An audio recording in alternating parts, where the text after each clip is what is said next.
note, I'd like to have Howard Behar and Lynne McAuliffe come up.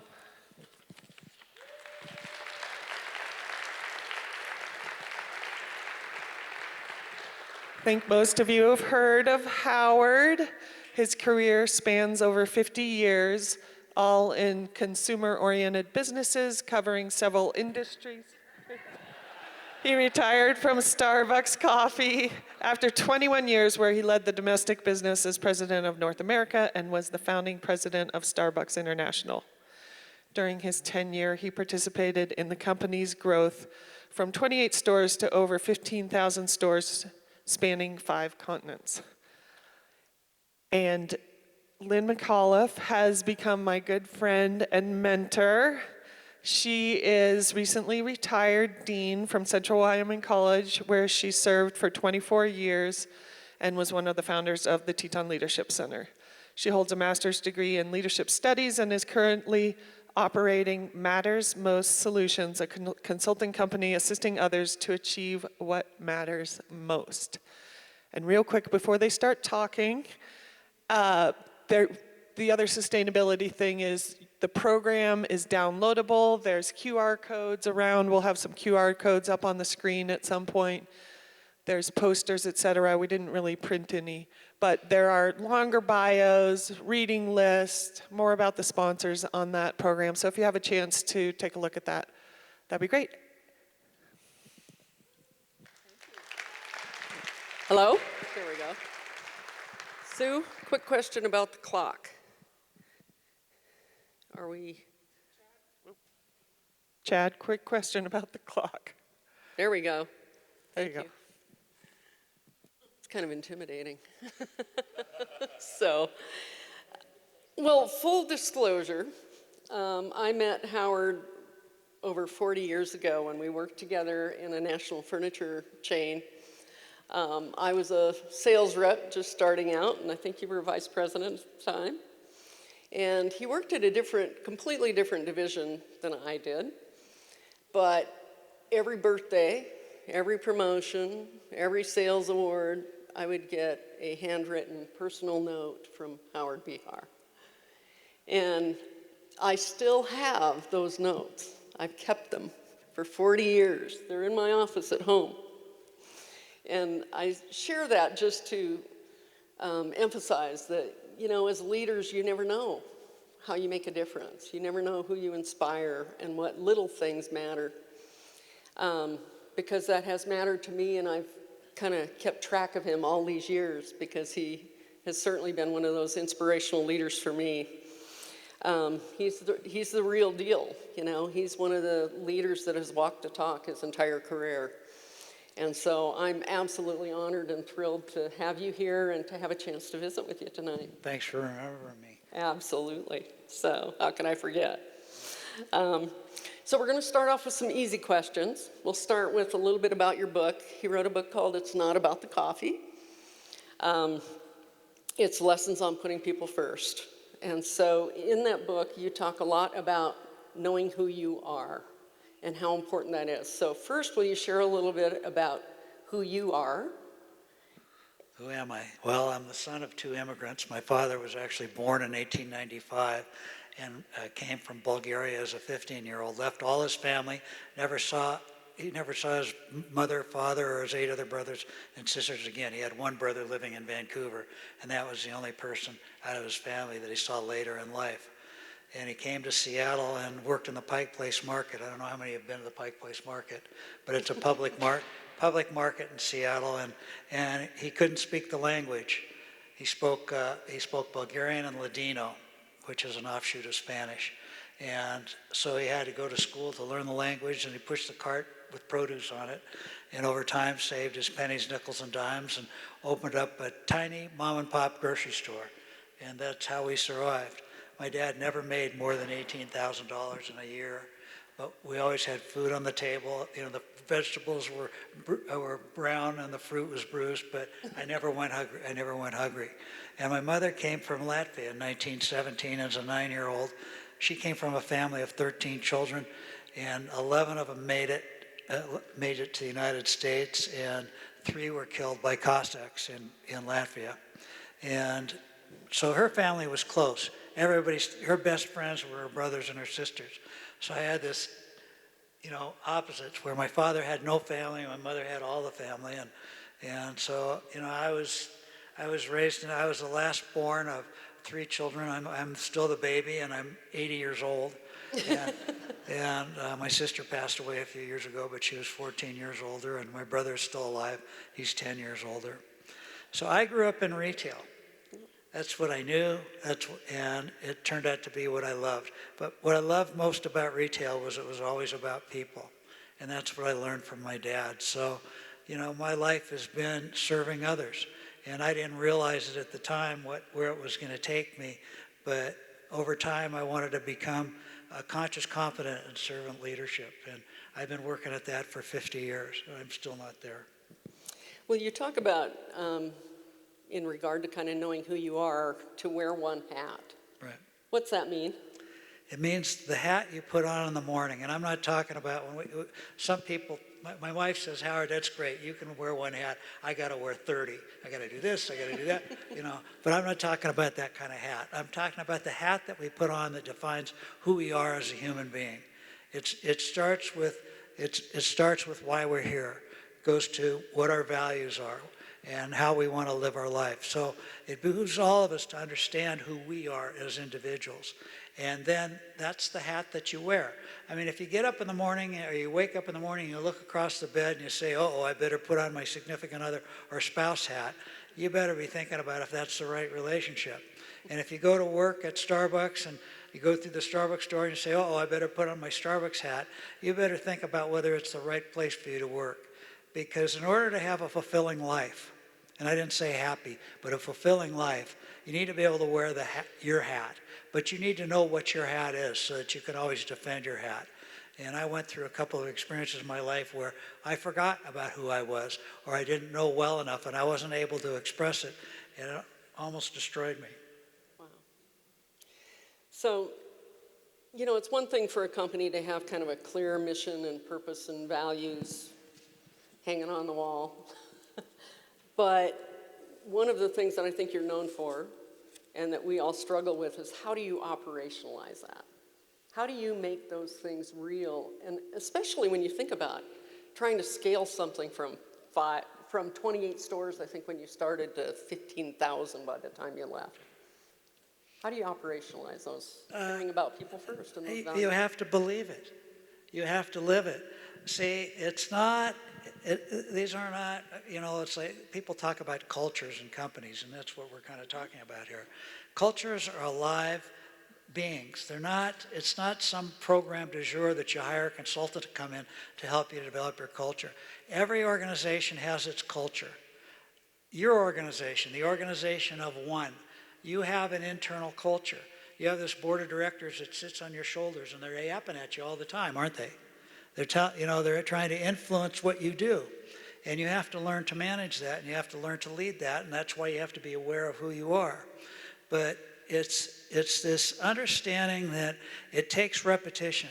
It's over and over and over again, and you have to live it. It's not things you say, it's things that you do that makes the difference. And that's how we kept it alive. I gave the same speech at Starbucks at least 1,000 times. Did it in different ways, but it was always about the coffee is our art, but the people are our soul. This is what we're about here. And we're here to serve each other first, and then serve those human beings we call customers. But it's that, and it's living it every day, and never letting go of it. And when you get off track, which everybody does and all organizations do, is you got to have the tools to come back and to get in sync with who you say you are and how you want to live your life.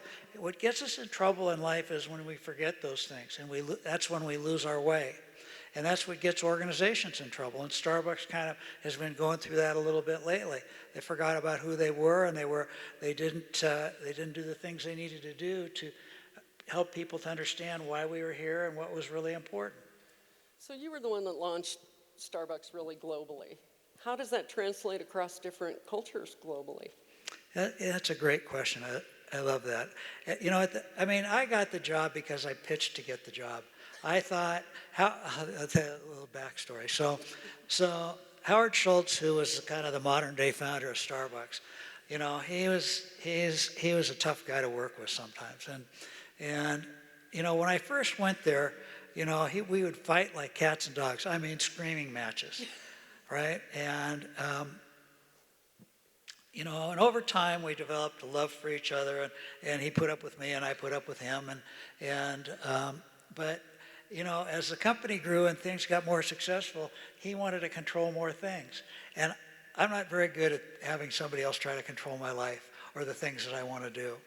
I need space, and so you know, he was starting to, you know, turn those dials. So I thought to myself, okay, I want to stay with Starbucks. What can I do?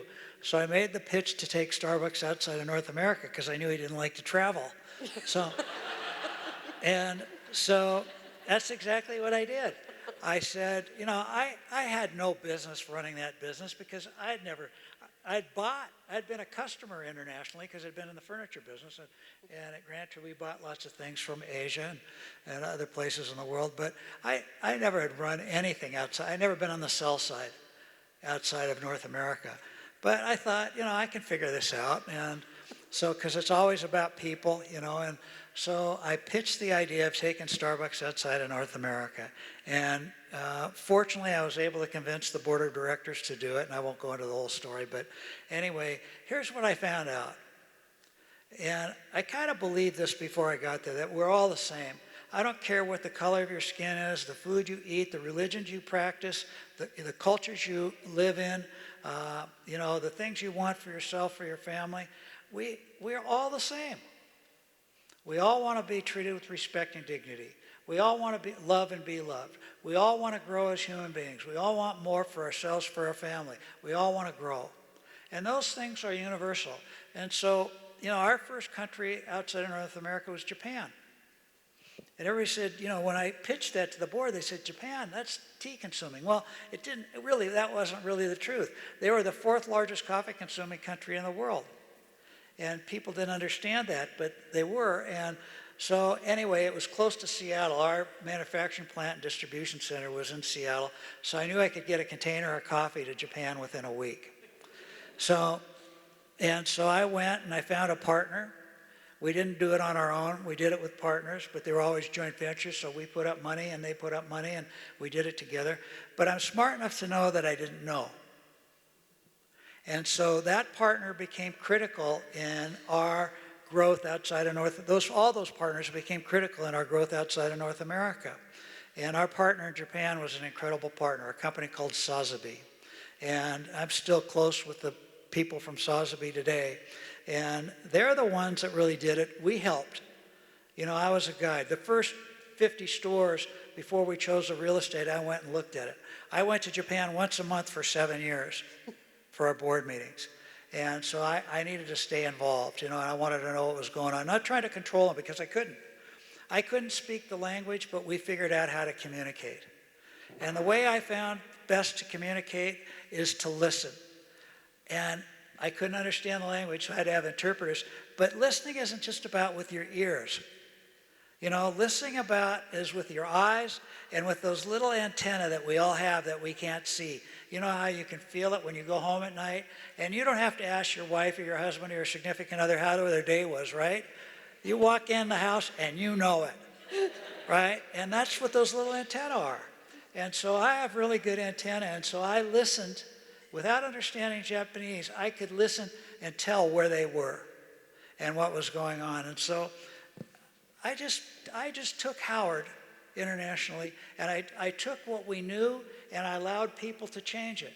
I mean, we didn't have caramel in the United States when we started, but in Japan, that was a really popular flavor, not in coffee, but in ice cream. So they wanted to do it. I said, of course, let's do it. I didn't have rules. I hate rules, if you haven't figured that out. So I had 4 rules that I led by. Don't do anything illegal, don't do anything immoral, don't do anything unethical, and sure as hell, don't poison anybody. and so that's how we operated, and that's how we grew internationally. It wasn't that I knew, but I knew enough that I didn't know, and so we trusted our people to do it. And we always sent a team that actually stayed 2 to 3 years working with our teams over there. And we just didn't let it go. You know, we were there and we were paying attention, but we let them run it and we listened to them, and that's how we did it. And so the culture, look, I haven't met one person in the world, and I've opened stores in 54 countries. And I've been part of those teams and part of doing agreements in 54 countries. It was the same. You know, if you treated people with respect and dignity, they treated you that way. And if you honored your people that worked in the stores, lots of countries, well, Japan is a good example. When we went to Japan, I don't think there were 3 women in senior positions in the most senior positions of Japanese companies. And I kept pushing. I said, because Starbucks was 50-50. 50% of our leadership team was female, 50% was male at all levels. And so I kept pushing to have a female in leadership roles in Japan. And it wasn't easy. It wasn't that they weren't good people. They were. It just wasn't part of the culture. And so finally, they were so excited to tell me that they'd appointed a woman as vice president of marketing. So I took my wife we happened to be going on a trip, and she came with me to go to Japan. It was one of my monthly trips, and we went to the office, and they always want to offer you coffee or tea or whatever it is, and we sat down in the room, and so somebody said, would you like coffee or tea? And I said, sure, I'll have a cup of coffee. Well, the only female in the room gets up. She was a vice president of marketing, to go get the coffee. My wife hit my arm so hard, right? And I just told her, no, I'll go get the coffee. And eventually we had 2 females that were president of Starbucks Japan. And they did remarkable results. The president and CEO of Starbucks China is female. And those were part of our core values, and we took those things with us. It didn't work everywhere, and we couldn't push it everywhere, but I just believe that our values were our values. If we couldn't operate properly by treating people the way we wanted to treat them, then that's not a country we were going to be in. And so that's how we did it. And we kept the culture alive and well. People came first at Starbucks. So this idea of no rules, Yeah. thinking independently, is something that you really believe in. Yeah. And what was one of the phrases that you said in your book about you should let the person who sweeps the floor... The person who sweeps the floor should choose the broom. Should choose the broom. Yeah. So I brought that with me, but my deal was when I came to, before I went to Starbucks, I was trying to buy a business. And that was the last time I was here. There's a company called Market Spice Tea in the Pike Place Market. And a guy named Bob Samuels owned, it was just one store. He was a really wealthy guy, and he had this little business that was hardly a pimple on his, whatever. And so I was trying to buy it from him, and he had a place here, and so I came to visit him. And so I was trying to buy this company. But in this journey trying to buy a company, I had made out a list of all the ways I wanted to lead this organization. And one of the things on my list was that everybody got to vote in their areas of expertise. I wasn't asking for the barista to choose the IPO price of the company, but I thought that if you work in the company and you're doing a job, then who knows more about what kind of broom to choose than the person who's sweeping the floor? Nobody. So when I got to Starbucks, it was hard to get people to understand what I meant. And so I was the first thing I said is everybody get to vote. Well, that went against the grain. Leaders hated that, The senior leaders, they didn't want that. They didn't want everybody to get to vote. But I kept pushing. So finally, I came up with that phrase, the person who sweeps the floor should choose the broom. And 35 years later, that saying is still alive at Starbucks. And people understand it and what it means. Do they always live it? No, they don't. But it's still alive, and we constantly remind ourselves that when you go out and you hire great people, right? You bring them in and you spend all this time recruiting them, and you do all the interviewing, and hopefully you don't just give them the handbook and tell them not to break any of the rules or they'll be fired. I hope you don't do that. But you bring them in and you talk about the greater purpose of the organization and what that role that you're wanting them to play in this organization. And then you say to them, your job is to have clean floors in all the stores. And we're going to give you 5 brooms for you to choose from: a right-handed broom, a left-handed broom, a plastic broom, a straw broom, and a push broom. You can choose any of those brooms you want. You know, in most companies, what would happen? If somebody said, I'd like to buy a different kind of broom, the boss would say, the purchasing department chooses our brooms. So just use the damn broom we gave you. Well, you know, that doesn't get you very far. So you want to bring people in, you want to give them responsibility to, in their areas of expertise, once they learn, to make decisions in what they're doing. And so that's the way you move organizations forward. Everybody know Frappuccino? Yep. If you've been to a Starbucks store, you know Frappuccino. So Starbucks Frappuccino was a broom that was created by a woman named Dina Campion. Dina was a district manager in Southern California. Well, she knew what needed to be done in Southern California. There was a competitor that had a product that was very, all right, we copied it. It was very similar to Frappuccino before we had it. So she said, we got to have a beverage like this. So, you know, I brought it back to Seattle, the idea, and the head of marketing said, we don't do things like that, a rule. We don't do things like that, right? And so I pushed back, but he was in charge of product development. And so I called Dina up and I said, Dina, let's give it 6 months, we'll come back at it. About 3 weeks later, Dina called me, she says, Howard, can you come down and visit me? I said, what do you want? I'd like to show you something about the beverage. We didn't call it Frappuccino at the time, it was just beverage. You know, and so I said, well, you know, Dina, we're not going to get it right now, but I'll come and see you in a month or two, and you can show me what you're thinking about. And so I did. So she made 3 little sample cups, and it tasted remarkably like this drink we had had at this one of our competitors' stores. So I said, this is pretty good. Well, I said, Dina, you know, we just can't do it right now. And she just looked at me with these big brown eyes, and she said, Howard, please let me try this. And she reminded me of my rules, right? And she said, I promise I won't poison anybody. So Dina and her broom. So, you know, everybody will have this happen in their leadership life. You'll have all these things that you set up to say, this is how we do things here at Starbucks or ABC Company. And you don't want to, you know, because if you break those rules, you know, you get killed, you know, and or whatever they're going to do bad to you, you know. You get in trouble and the big boss starts yelling at you, you know. And so Dina kept wanting to do it, and so I just said, okay, let's try it. But Dina, don't tell a soul. So Dina said that she thought she could sell 30 drinks a day per store, and she had about 10 stores.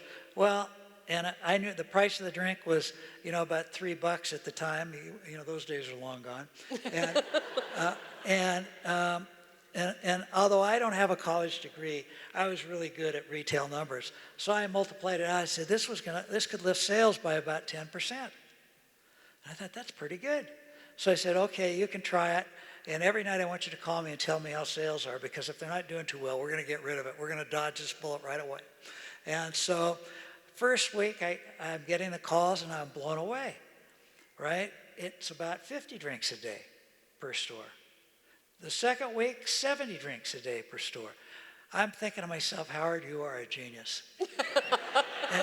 and this is going to be blood. So I invited Dina and her team. They created it. I didn't. I brought her all up, and I called a meeting with all the usual suspects, the head of marketing and product development. This time I invited Howard Schultz, and we sat, and Dina brought in the samples, and the guy, the head of marketing, his name was George. And I'll never forget, George got up out of his chair and he came within about a foot of my face and he said, Behar, I told you we weren't going to do this. We're in the coffee business. We're not in this shit business. That's basically what he said. And he looked at Howard and he said, Howard, you tell Behar to stop this. And I'm a non-emotional guy, so I took the piece of paper that I had in my hand that had all the numbers on it. If it held, it was going to be a blowout. I slammed it down on the table and I said, Howard, give me 90 days. If you don't love it, if you don't even like the smell, we'll get rid of it. So fortunately, Howard said yes. Dina and her broom. What do you think happened to Frappuccino? It became a $4 billion business. It became 20% of our sales and 30% of our operating profits at one time. Dina and her broom. If I wouldn't have listened to Dina, it would have been easy for me to just walk away and say, I'm not going to get in trouble. You know, I'm not going to get in trouble. And so, now not every broom is worth $4 billion. But most things are little things. You know, I wasn't much of a tech guy, but I really wasn't. We didn't even have computers when we really started at Starbucks. Somebody had computers, I didn't. But I don't know what to do with them anyway. So I had a wall that was about 30 feet long. On the wall, I divided it into 3 sections, not all equal. The biggest section was the 3x5 cards, orange 3x5 cards. And in that section, anybody could come into my office with any idea. No filter, no nothing. And they could take that card, and we had different headings. We had operations, we had tech, we had product development, whatever we had. And they would put that card under each of those headings. Then the middle of that wall, it was a little smaller. We had pink cards. And we would take the orange cards that we decided that was worth further investigation, and we would put them on pink cards on that wall. That meant we were going to look at it more. And then the third part of the wall were white cards. These were things that we said we're going to commit resources to. Most of the things on that wall were simple little things. It was amazing what things got done without spending a dime. Somebody would take the project home in a weekend, come back and say, here, I did that. Right? And that's most of the things. But you know how many, all of you have done this. Somebody has walked into your office and you're busy as hell, you're working on a project that you got to get done tomorrow, and you're way behind, and they come in and they want to talk to you. And you just roll your eyes and you say, oh shit, and most of the time, and they get it. They say, okay, forget it. And they walk out of your office. You didn't pay any attention to them, right? And that happens all the time. And so we got to learn to listen to our people, because that's what I was talking about with the broom. The person who sweeps the floor should choose the broom. And you got to pay attention. You got to give them time. If you don't have time right then, say, how about tomorrow morning? I want to hear all about your broom.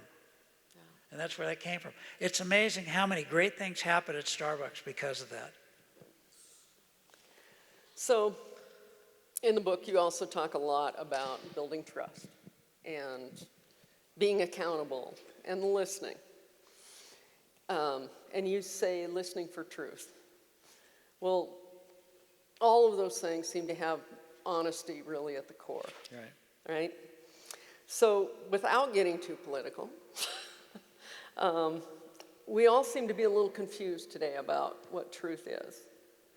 And truth seems to be very subjective right now. Seems to be based on our own biases and hearing what we want to hear. But you make a comment about saying only truth sounds like truth. So what's that mean? And it's true. We know what's true. Even the people that love him, right, know he's a liar. They all admit it. I didn't say that. I didn't bring that up. Okay.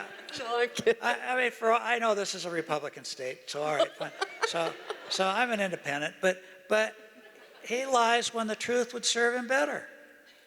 And people know, and what do they say? Well, I know he talks like this, but I love his policies. Right? That's what they all say. Every one of my friends that I can't hardly talk with anymore, that is what they say. I know he lies. I know he doesn't say the things that we'd like him to say, but I love his policies. Okay, good. Policies are great. Policies come, policies go, Fine. We can disagree and agree on policies all day long. But one thing that is factual, right? When you lie, right, it doesn't build trust. If you think about it, let's take it closer to home. What happens if your spouse or significant other lies to you? Does it build trust? It doesn't, does it? If your children lie to you, does it make you want to trust them more? If you lie to your children, do you think they want to trust you more? Every one of our first core values should be honesty. Now, that doesn't mean we don't tell white lies. I do. My best white lie is when my wife comes home after shopping all day long, and she brings 3 dresses home, and she models all 3 dresses, and she says, do any of these make my butt look big? Okay, I lie. I don't anymore, but it's what makes the world go round. And the problem in this country today is no trust. right? And that, we're not going to get where we want to go without trust. And I don't care the political beliefs, whatever, the country's divided in half. Every one of those other people want to be treated with respect and dignity. We're all the same. Democrat, Republican, progressive, conservative, all want to be treated with respect and dignity. And if they're not feeling like they're being treated with respect and dignity, what happens? Right? We start to break apart. Everybody wants more for themselves and their families. We're struggling with that right now. The core things that I talked about are our issues. There are issues. And when we have somebody that can't tell the truth no matter what, it destroys the fabric of the country. It destroys the fabric of the country, and people know it. So in companies, it's the single most important thing. If leaders lie inside of organizations, if they don't tell the truth, even when things are bad, if things aren't going well, who better to help you fix them than the people working in the company? Nobody. Leaders' primary responsibilities are not to know the answers. Leaders' primary responsibility is to know the questions. Your people have the answers. Just trust them. And that's what's going on right now, is there's just this breakdown, tremendous breakdown of trust, and that's what we got to work on getting back. And we got to love everybody, no matter where they come from. We got to love them all, and we got to try to build bridges of trust with all people. And that's the only thing that's going to get us out. And that's what works in companies, and that's what works in families. It's the same thing. It's the same thing. It's no different. So I think when most of us think about Starbucks, we do think about the coffee, right? Yeah. But I was reading your mission statement. It says, with every cup, with every conversation, with every community, we nurture the limitless possibilities of human connection. That's the mission statement. Right.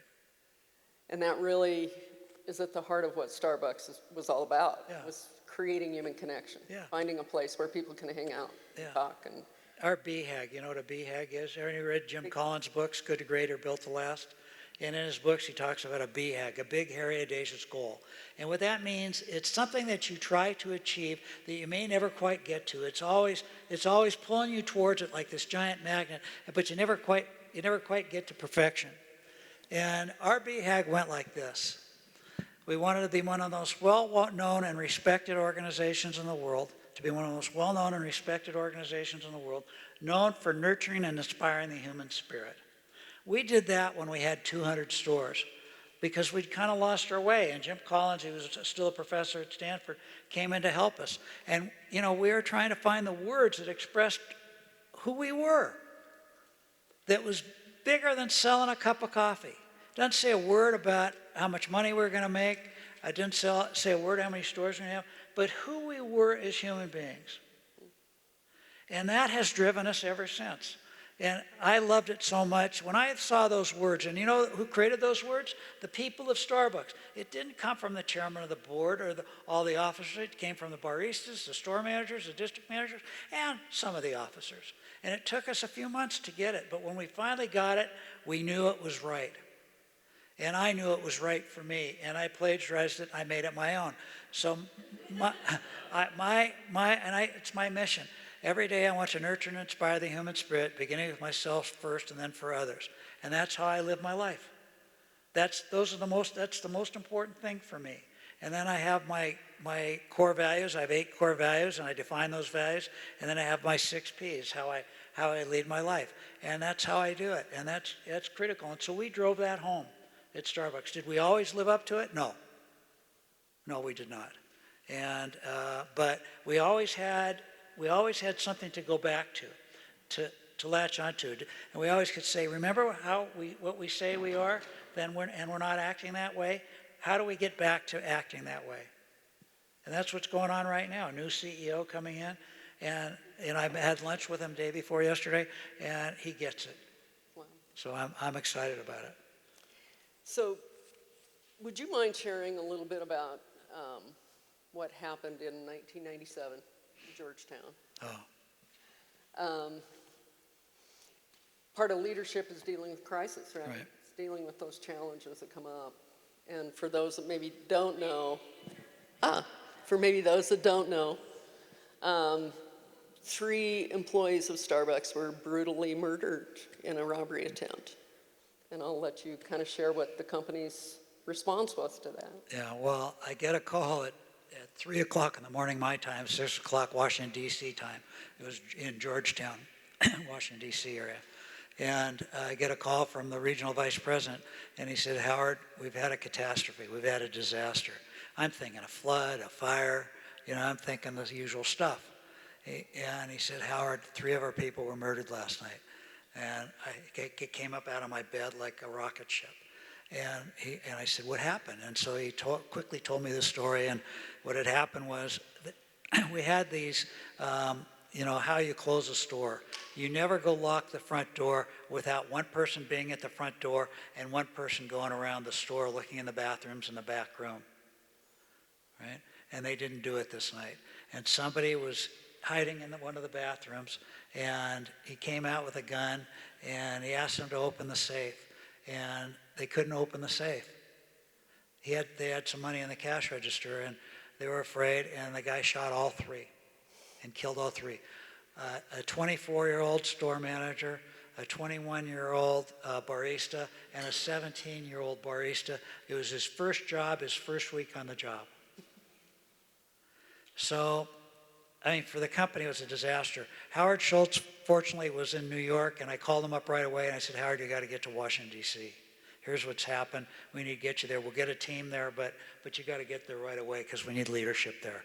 And so he went to Washington, D.C., and the yellow tape was all around the store, and the news media was there, and the television cameras were there, and everything. And so Howard was inundated. What happened? And Howard didn't know. He hadn't been there, but he said, I don't know, but I will tell you by the end of this day, I will tell you what I think, what we know. So we won't keep anything from you. But of course the lawyers in the company were trying to get Howard to shut up because all they could see is lawsuits, right? But Howard wouldn't. So in the afternoon, he got all the news media together and he talked to everybody, told them what had happened. But most importantly, he said, I own this. Now, Howard wasn't there. He didn't pull the trigger. He said, they're my people. I own this. Gee, I'm sorry. It's hard for me. And so Howard, that day in the late afternoon, he got in a car. He went to each person's family's home. And he sat down with each of their families, and he cried with them, and he told them that he will do everything he can to make this right. Everything. Whatever it took, he was there, and he owned it. And so, people didn't do that because leaders, they're afraid, They don't want to look bad, but that goes back to this trust issue. It goes back with telling the truth. You just own it. Everybody was smart to know that Howard didn't pull the trigger. He didn't really do anything wrong. The systems were in place. They just didn't get followed. But, stuff happens. And we converted that store. We took all the profits of that store. From then on, I don't know what's happened since. It's been a long time. But and we gave it to violence measures in the Washington, D.C. area. But you got to stand up. And of course, we had a service for all those 3 people at Georgetown University. The place was packed. And everybody was crying, and Howard, of course, stood up and said what he had to say, and it was a sad time for Starbucks. Never in my wildest dreams did I think over selling a damn cup of coffee that 3 young people would lose their lives. And it was tough on us. None of us ever forgot. I haven't forgot it to this day. But we came together to do the right thing. Yeah. Well, post Howard's, both of you, Starbucks has had some struggles. Yes. So, I think recently, well, not so recently, I don't know, maybe it was a couple of years ago, you had the incident with the 2 black men that were sitting in the coffee shop and didn't order anything. In Philadelphia, right? Ended up calling the police on them, Yeah, right? Right. Yeah. And out of that also came more somebody said that black store managers were being paid less than white store managers, and so racism kind of came into play. Right. So that, by the way, was not true. That's never been. Okay, true.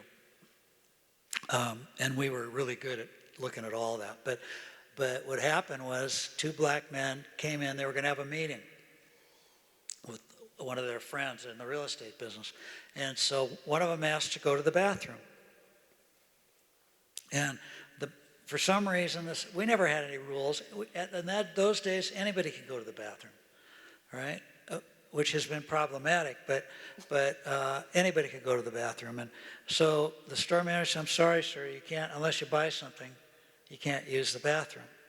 So they went back and sat down, and for some reason, the store manager got a bee in her bonnet.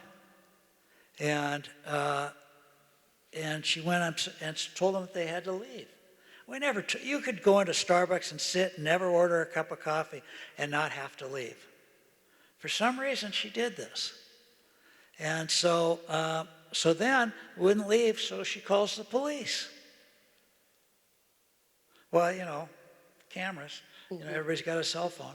So all this is getting recorded on the cell phone. The police come, I don't know if they put handcuffs on the people, but they got them to leave. Well, you know what happened after that. It went out like a rocket, into the community, and probably even more than the 3 kids losing their lives, it affected Starbucks.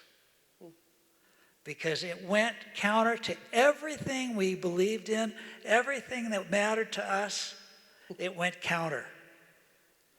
And I remember asking myself, I've been retired for a long time. I said, what the hell did I do wrong? Where did I miss this? What was it that I didn't do when I had responsibility? And so we went back there. We called in the 3 young guys. We sat down with them. We apologized. We owned it. We went into the African American black community. We owned it. We said, what can we do to make this right? We apologized for it, and we did the things that we needed to do. And I won't go into all of it, but we did the things that we needed to do. We closed all the stores in the country down for a day. To try to educate our people. But the truth of the matter is, for me, that was just a waste of time, right? Because you don't teach people how to love and respect other people in a day. They either are there or they're not. It just turns out to be this young woman was not what we thought she was. And the regional manager had responsibility for managing her. And she ended up getting fired. And then what happened, we got sued by her. Because, she thought, whatever she thought. Anyway, so, but it was that put a light on Starbucks that we thought that was not us. I'll give you the example how we used to have open forums, which I brought to Starbucks from our past life. And so we'd have these big meetings like this. And we would present, there'd be about 10 or 15 minutes of presentation, and then about a half hour to 45 minutes of Q&A with all the people in the company. Any question was okay. Didn't make any difference what you asked. You want to know how much money I made? You wanted to know if I was really wearing a hairpiece or not? You could ask the question. And we would answer the question honestly. It was really important. One day we're sitting up there, and we sat in bar stools, and here's Howard, myself, a couple of the women leaders in the company, all white faces. And this young guy, I'll never forget his name, Daryl Collins, young black man, stood up and he said, when am I going to see a face like mine sitting in one of those bar stools? That room went dead silent. I mean, everyone, I think they all took a collective inward breath and said, oh shit, But, Howard, he stands up and he said, Daryl, that's the best question I've ever had. Will you help me figure that out? Will you help me figure that out? And Daryl went on a team, and we formed this team. We went out and we hired, because up until then, on our value statements, there was not a word about diversity. That old DEI thing that we're all so mad about right now? such bullshit. We shouldn't be mad about that at all. It's the most important thing we have, but we've allowed people to misdefine it. Anyway, so we went out and hired some help, and we brought it in, and we changed the company. All because Daryl stood up and asked the question. Yeah, DEI. So can I get on my soapbox for a minute? Yeah, absolutely. Okay. It's your show. So diversity, equity, and inclusion. It is not about skin color or religion. Diversity is about a diversity of ideas. The problem is the way we get diversity of ideas is with people that have had different sets of experiences than we have. They've grown up in different neighborhoods. They've grown up under different religious practices. They've grown up eating different kinds of food. And they've grown up in different families. And we need that diversity in organizations. That's what keeps us going. Equity means that we give everybody an equal shot. Everybody gets an equal shot.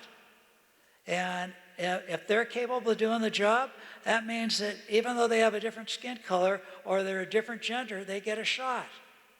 And inclusion means we include everybody. Right? Everybody. Nobody is left out.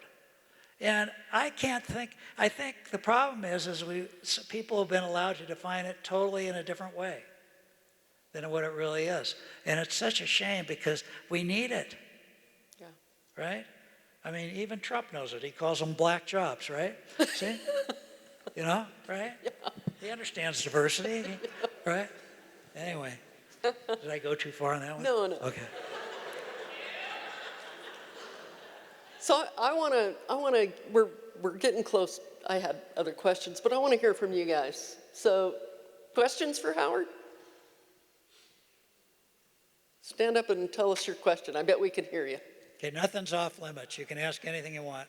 I'm curious about your opinion on the rise of internet and internet going on your laptops at Starbucks. Going into Starbucks with a laptop, you mean? I didn't understand the question. Yeah. I love it. I mean, it was one of the things when we first put internet into our stores, there were all the people that wanted to charge for internet. If you walked into a Starbucks store, you had to have some kind of membership. And there was a group of us that said, we're in the coffee business. We're not going to charge for that. Finally, we got rid of it over time, and we kept the internet so it was free. But more people have come in and sat down and used Starbucks as an office, and most of the time they buy a drink. So I loved it. I still love it. I think it's really important. I mean, it became the great third place. And what got us in trouble when, COVID came along and, all of a sudden we couldn't sit next to each other, all that stuff, it really changed it. But they're coming back to that now. But no, I think it's critically important. Mike. I've never had a cup of coffee because how I was raised, but I've had a lot of frappuccinos. Okay, good. But actually, my question is, if you could give one piece of advice to a new entrepreneur looking at today's society, because you have a wealth of history and knowledge, what would you tell that new entrepreneur? That's where this conversation started. Take the time to figure out who you are. Really define, most of us in this room, I bet you if I went around this room, how many have you written down on a piece of paper your 8 to 10 core values and then define those core values? How many? It's 3, 5, 10, 20. That's good. That's more than I usually get. Most people don't do it. So the first thing I'd start with is saying, who am I? Because how do you lead an organization, any kind of organization, if you don't know what you stand for, and if the people that you're working with don't know what you stand for? See, you got to be an open book. People need to know who you are, what you believe in, and what you stand for. And then you have to live that, right? So that's where I would start first. And then I think you have to have what I call greater purpose or mission. I don't care what you call it, right? But a greater purpose to yourself, to your life, and to your organization. Starbucks was not about filling bellies. Starbucks was about filling souls. You can get a cup of coffee anywhere you want for a hell of a lot less at Starbucks, and particularly in those early days. And so we latched onto those things. I used to tell our baristas that they were social workers, and they had 10 seconds to determine where that person was in front of them. And that meant that they had to use their little antenna to feel it, Did they just get a traffic ticket that was going to cost them 200 bucks? Or did the kid just get a full ride to Harvard, you know? And they wanted to tell somebody. So you had to be attuned with the people in front of you. And so it's knowing who you are, letting that lead your organization, right? And then building trust in your organization. Only the truth sounds like the truth. Even when you don't want to tell the truth, tell it. Trust that it will work, even if it goes against you sometimes, and it does. Sometimes when you tell the truth, somebody gets mad. I'd rather have that and know that I gave them the real truth than not. You know, that old saying, people don't care how much you know, they want to know how much you care. That's where the caring all comes to place in your organization. So that's where I would start. And then if I'm leading an organization, I'm going to lay it out. If you go online today, you can find my core values, you can find my 6 Ps, my mission statement, and my cell phone number or my email address. And you know, because I think that's what matters. You know, people want to work for people they trust and people that they know care about them. You know, servant leadership, it basically has 3 core things to it. The most important thing about servant leadership is you help your people. Your job is to help your people grow as human beings. Then you help them grow as professionals. And those people will help you grow your organization. And servant leaders are only there to serve. It begins and ends with the understanding that you are there to serve your people. They're not there to serve you. And you're there to help them get the things out of life that they want. And when you do that in your organization, trust me, they will bust their ass to help you. But if they think it's all about you, they will find every way to keep you from getting it.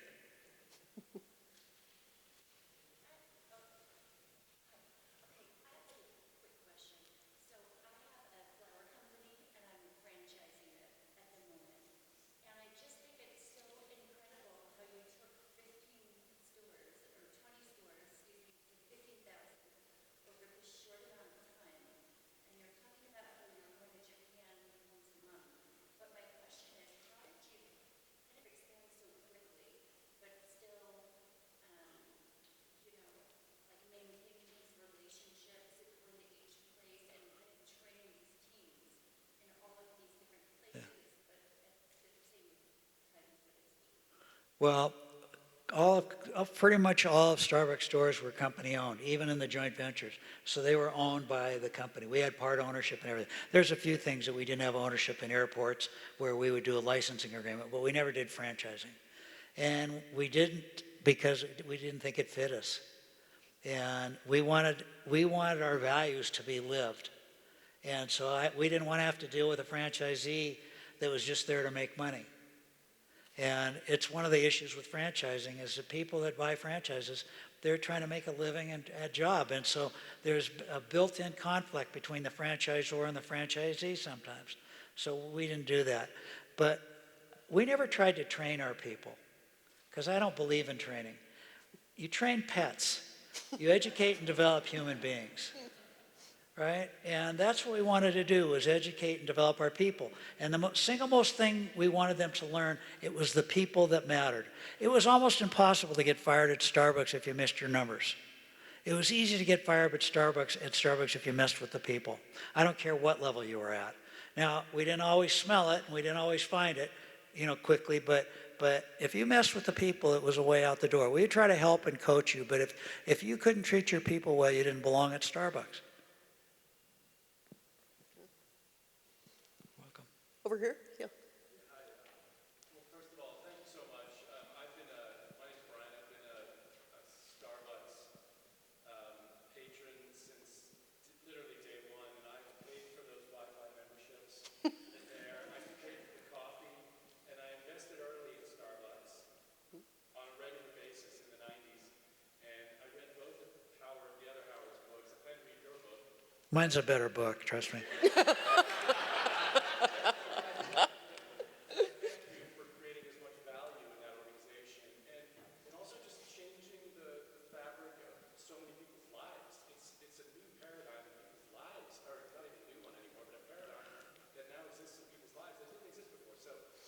Grateful because I think it's such a great component, not just for the coffee, but for the meaning and the impact and all the stuff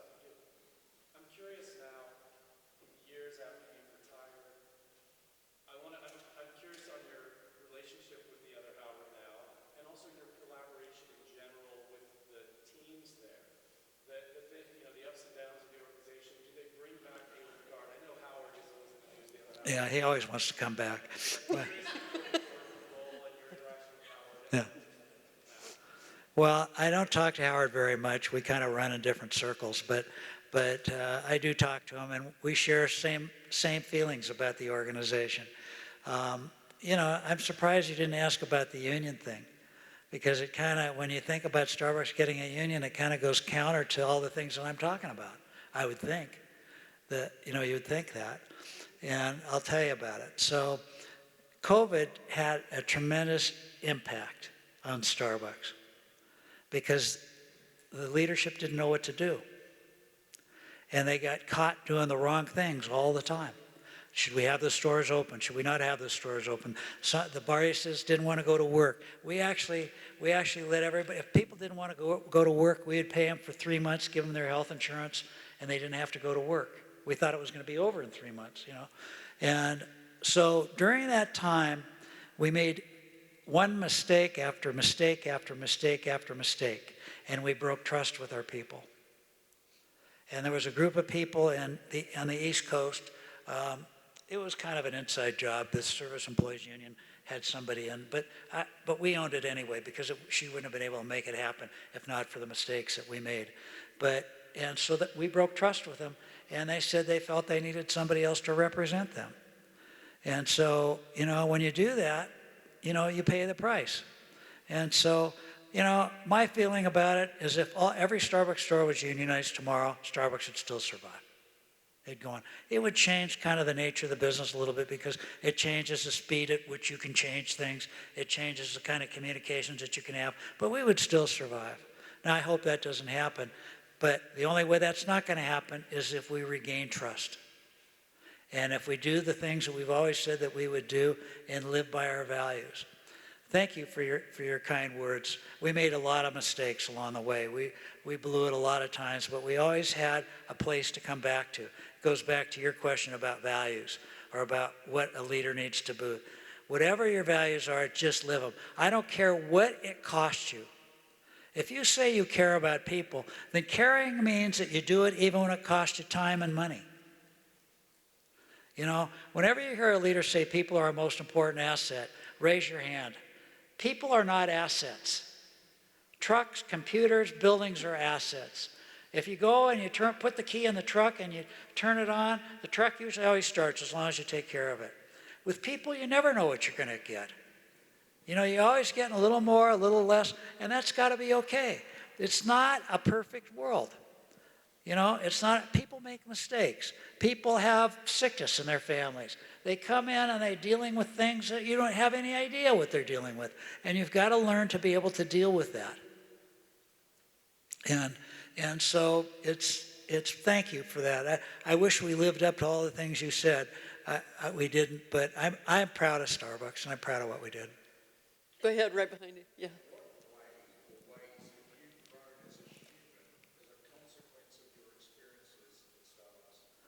I didn't hear that. I couldn't hear it either, so.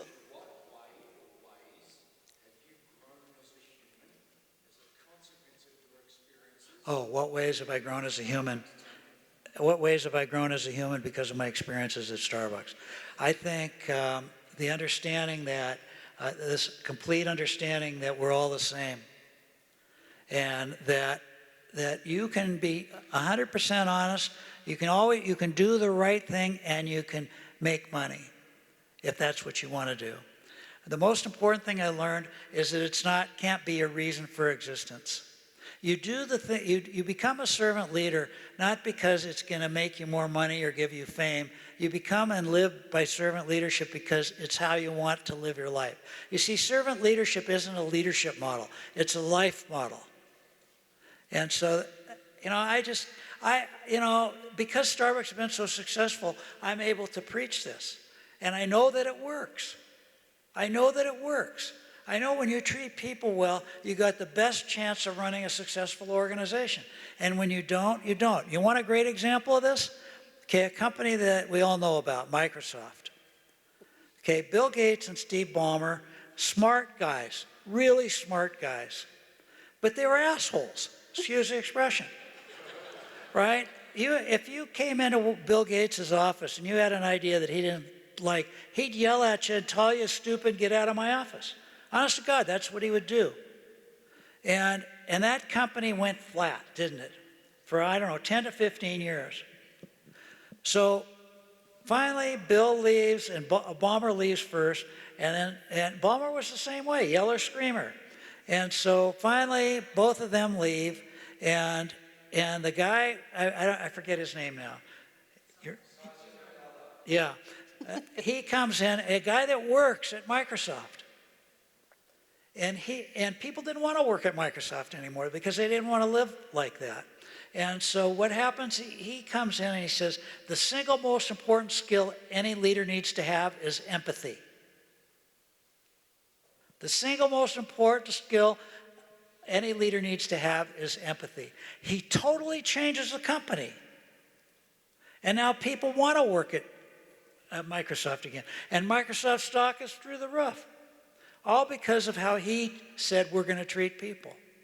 And, you know, Uber, a great example of what they've had to go through. I mean, we can go down the list, right? If you treat your people well, you know, you don't always be a winner. You might not always have record profits, but you'll have a good life. I have one last question for you. So according to Google last night, Starbucks now has 38,125 locations. Incredible. Is there ever a point where it's too big? Is there ever a point where a business is too big? When it doesn't care anymore, then it's too big. When it loses its caring, and it loses its understanding that it's always about serving another human being. There is not any role that any of you will have in your life. I don't care what it is you do, from widget maker to lawyer to doctor, fire chief, educate, it doesn't make any difference. There's only one job you have, and that's to serve another human being. The lowly widget maker that makes a widget that goes into a printing press, that gets sold to a publishing company that produces a magazine or newspaper that gets delivered to somebody's home to inform or entertain them, is serving a human being. The key in life is making that connection. And sometimes they're complex. You will never burn out, and you'll never get bored if you always remember that you're there to serve people. You may get tired. We all get tired. Right? You may want to do different things in your life. But if you always try to make that connection between why you do what you do and serving another human being, you're going to have a fulfilling life, I promise you. Thank you for coming to Jackson, and thank you for reminding us what matters most.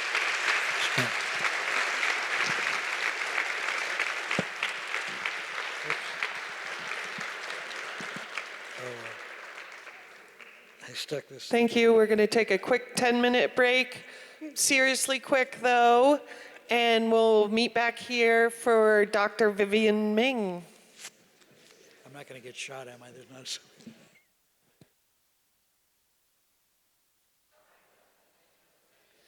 If everybody could be back by 7:05.